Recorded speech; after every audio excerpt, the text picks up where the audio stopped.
যে কোনো কাজ, তোমার একটা কাজ দেওয়া হয়েছে যে তুমি এই কাজটা করো, আর যদি তুমি এই কাজটা গুরুত্ব দিয়ে না করো, তাহলে এই কাজের মধ্যে তুমি কোনোভাবেই সফল হতে পারবে না।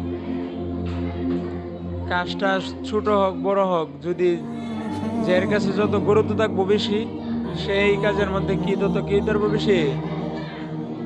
হ্যাঁ, জোরে কও। সফল হতে হবে।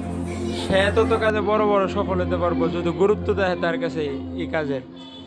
আর যত ছোট কাজই হোক, যদি তার এই কাজের মধ্যে কোনো গুরুত্ব না থাকে, এই কাজের মধ্যে যদি তার কোনো মূল্যায়ন না থাকে, তাহলে সেই কাজ ছোট হইলেও তার কাছে কি সম্ভব, সম্ভব কি হবে না।